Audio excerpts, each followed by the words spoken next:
Hello दोस्तों, पुनः आपका फिर से स्वागत है एक नई वीडियो के अंतर्गत। और इस वीडियो के अंतर्गत दोस्तों हम जो बात करने वाले हैं वो दो तीन महत्वपूर्ण मुद्दों के ऊपर बात करने वाले हैं। एक तो दोस्तों, अगर किसी भी बच्चे को ऐसा लगता है कि मेरे कम नंबर है और कम या फिर मेरे ज़्यादा नंबर है और ज़्यादा नंबर होने के बावजूद भी मेरा जो है सिलेक्शन नहीं हुआ है, चाहे मैं लैंग्वेज का पेपर हो चाहे मैं सामान्य वाला पेपर हो, मैं दोनों में पास आउट हूँ फिर भी, तो उसके लिए आपको कैसे शिकायत करनी है, किस तरीके से शिकायत करनी है वो। और दूसरा, उन बच्चों के लिए जो दोस्तों डीवी के अंतर्गत उपस्थित नहीं हुए, यानी कि डॉक्यूमेंट वेरिफिकेशन नहीं करवाने गए, और साथ ही साथ में अगर करवाने गए तो उनके डॉक्यूमेंट वेरिफिकेशन में बहुत सारी गलतियां देखने को मिली और वो अपना सत्यापन सही तरीके से नहीं करवा पाए। तो उन बच्चों को यहां पर जो है बीपीएससी ने आने वाली अगली भर्ती में से कहीं ना कहीं बाहर कर दिया गया, अगर आपने कदम नहीं उठाया तो। ठीक है, साथ ही साथ में वहां पर आपको आने वाली परीक्षाओं में बैठने भी नहीं दिया जा सकता, और जहां तक आपको जेल भी जाने को मौका यहां पर देखने को उन्होंने बात कही है कि जा सकते हो आप लोग। और साथ ही साथ में दोस्तों, इन सभी बातों से निकल कर आता है कि आप लोगों की सेकंड मेरिट लिस्ट भी, जिसे मेगा सूची बोलते हैं, वो भी आपकी यहां पर देखने को मिलेगी मिलेगी। ठीक है, चलिए क्या है जानकारी। देखो दोस्तों, अगर आप अतुल प्रसाद जी के ट्विटर हैंडल को फॉलो करते हो तो वहां से आपको जानकारी मिल गई होगी, नहीं करते हो तो ऑफिशियल लेटर शिक्षा विभाग के द्वारा जारी कर दिया गया। जैसे कि पहला से ये शिक्षा विभाग ने लेटर जारी करा कल।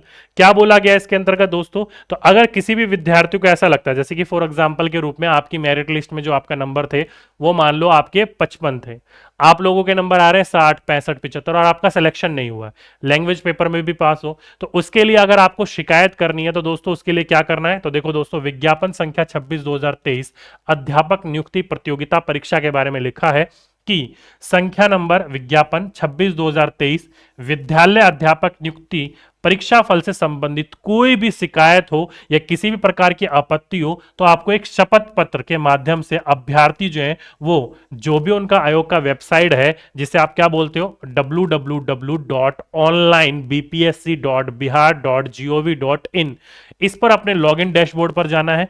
पासवर्ड और लॉगिन करने के उपरांत उस डैशबोर्ड पर जाकर दिनांक 29/10/2023 से लेकर 12/11/2023 तक दर्ज कर सकते हो। यानी कि आपको एक एफिडेविट बनवाना पड़ेगा, आपको एक शपथ पत्र बनवाना पड़ेगा कि भाई मेरे मेरे ये नंबर है, मेरे इतने नंबर है, मेरे लैंग्वेज में इतना नंबर है, फिर भी मेरा सिलेक्शन नहीं हुआ।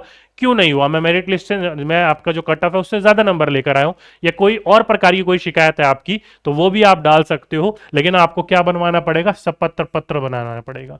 अगर आप एफिडेविट बनवाते हो तो आप ठीक हो, या फिर इसके अलावा किसी भी प्रकार के अन्य माध्यम से आप शिकायत को प्राप्त करने का या फिर डालने का प्रयास करोगे तो वो स्वीकार नहीं होगा। तो इसलिए किसी भी बच्चे को ऐसा लगता है कि भाई ऐसी मेरे साथ नाइंसाफी हुई है, गलती हुई है या फिर कुछ भी हुआ है, तो आप इस तरीके से आप शपथ पत्र यानी कि एफिडेविट बनवा सकते हो और अपने डैशबोर्ड में जाकर उसको लॉग इन करके उसमें डाल सकते हो, और वहां से आपका वो शपथ पत्र बीपीएससी पे जाएगा और उसके ऊपर कार्रवाई होगी।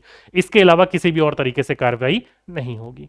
ठीक है, तो एक अच्छा पॉइंट निकल कर आया बीपीएससी की तरफ से, एक अच्छा स्टेटमेंट निकल कर आया। जिस जिस बच्चों को ऐसा लगता है कि भाई मेरा क्यों नहीं हुआ, वो इस तरीके से अपनी शिकायत कर सकता है। ठीक है, चलिए दूसरा चलते हैं उन बच्चों के ऊपर कहीं ना कहीं किसी ना किसी तरीके से शरारती या फिर शरारत करने का प्रयास किया गया। ये देख सकते हो, ये क्या है, आपको शायद दिख ना रहा हो, मैं आपको थोड़ा सा ये बड़ा कर देता हूं तब आपको आई थिंक सही दिख जाएगा। इतना आई थिंक बहुत बड़ा हो गया, ये देख सकते हो विज्ञापन संख्या 26/2023 ही है। अगर आप दोस्तों इसको डिटेल में पढ़ोगे तो विज्ञापन संख्या 26/2023 विद्यालय अध्यापक नियुक्ति प्रतियोगिता परीक्षा हेतु आयोजित परीक्षा के उपरांत दस्तावेज सत्यापन के दौरान अयोग्य पाए गए या फिर अनुपस्थित रहने वाले, यानी कि जो नहीं आए, अनुपस्थित रहे, उन अभ्यर्थियों को ध्यान आकृष्ट करते हुए सूचित किया जाता है कि विज्ञापन संख्या 26/2023 अध्यापक नियुक्ति प्रतियोगिता परीक्षा के आवेदन के समय अपने अपने दावों को एवं उनके समर्थन में आवश्यक प्रमाण पत्रों को क्या है समर्पित करते हुए इन सभी तथ्यों को सही होने का वचनबद्ध या फिर अंडरटेकिंग दी गई थी, परंतु दस्तावेज सत्यापन के समय आप पर्याप्त अवसर मिलने के बावजूद भी इसकी या फिर इसमें अनुपस्थित रहे या फिर असफल पाए गए। आपके इस कृत्य से जहां मानव बल एवं समय की बर्बादी हुई है, वहीं और बोला है कि प्रक्रिया बाधित हुई है, वहीं दूसरी ओर आपका यह कृत्य गलत मंशा से नियुक्ति पाने का कुप्रयास मानने की संभावना से भी इनकार नहीं किया जा सकता। कहने का तात्पर्य यह है कि आपको दस्तावेज करवाने के मौके दिए गए और दस्तावेज करवाने पर आप या तो आए नहीं, आए तो आपका जो सत्यापन था वो पूरी तरीके से क्लियर नहीं हुआ है। तो इससे यह माना जाता है कि आप लोग जो हैं वो कुप्रयास करके यानी गलत मंशा से आप लोग जो हैं इस भर्ती के अंतर्गत आने चाहते थे, लेकिन आप आ नहीं पाए, जिसके कारण हमारा मानव बल भी खराब हुआ और हमारा समय भी खराब हुआ। तो इसके लिए इन्होंने लिखा है कि अतः आपको निर्देशित किया जाता है कि दिनांक 7/11/2023 तक, आने वाली 7 तारीख तक, 7/11/2023 तक आयोग अगर आप इनकी वेबसाइट या फिर इनके किस पर ईमेल पर अपना एक स्पष्टीकरण क्या करोगे, समर्पित करना होगा आप लोगों को कि क्या करना है आपको, कि आपको करना है कि क्यों नहीं आपके उपयुक्त कृत्य को कदाचार की श्रेणी में मानते हुए आपके विरुद्ध क्या है, आपका अनुशासनिक कार्रवाई की जाए एवं आयोग की आगामी परीक्षाओं में भाग लेने से भी वंचित कर दिया जाए। कहने का तात्पर्य यह है कि आपको यह स्पष्टीकरण देना होगा कि आने वाली बीपीएससी परीक्षाओं के अंतर्गत आपको भाग ही नहीं लिया देना चाहिए, यानी कि आपको भाग वहां पर पेपर देने की क्या है, मनाही कर देनी चाहिए कि आप भाग नहीं ले सकते। इसके लिए आपको एक स्पष्टीकरण पत्र लिखकर इनको ईमेल करना होगा कि भाई हम ऐसा क्यों ना करें कि आपको आने वाली परीक्षाओं में बैठने देंगे ही नहीं। आपने मानव बल खराब करा, आपने समय खराब करा, आपने अलग अलग प्रकार के जो लोग थे जिनको मौका मिलना चाहिए था उनका मौका आप लोगों ने छीनने का प्रयास करा। यानी गलत मंशा से, गलत तरीके से आप यहां पर क्या लेना चाहते थे, भर्ती लेना चाहते थे। तो हम ऐसा क्यों ना करें कि आने वाली परीक्षाओं के अंतर्गत आपको वंचित रखें भाग लेने से।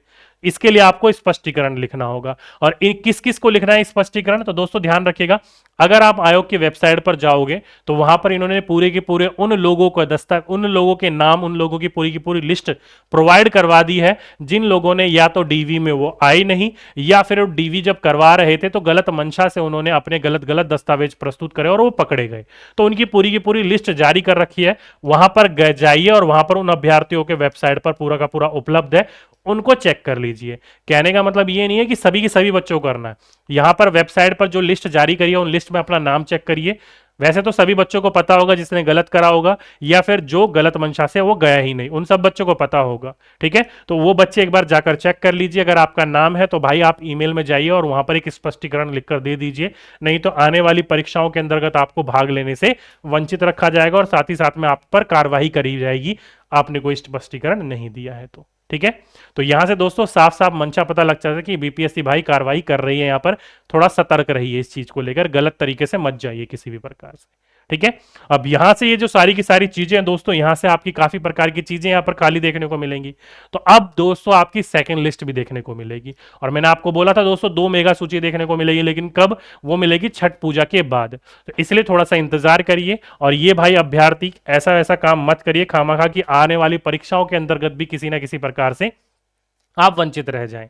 ठीक है, तो कुल मिलाकर दोस्तों ये 2 अपडेट थे आप लोगों के लिए। उम्मीद करता हूं समझ गए होंगे। किसी भी बच्चे को कोई भी शिकायत हो तो आप जाकर कर सकते हो, ठीक है, लेकिन एफिडेविट बनवाकर। तो आज के लिए दोस्तों अभी के लिए बस इतना ही। आपसे फिर मुलाकात होगी एक नेक्स्ट वीडियो में। जब तक के लिए सभी बच्चों को धन्यवाद।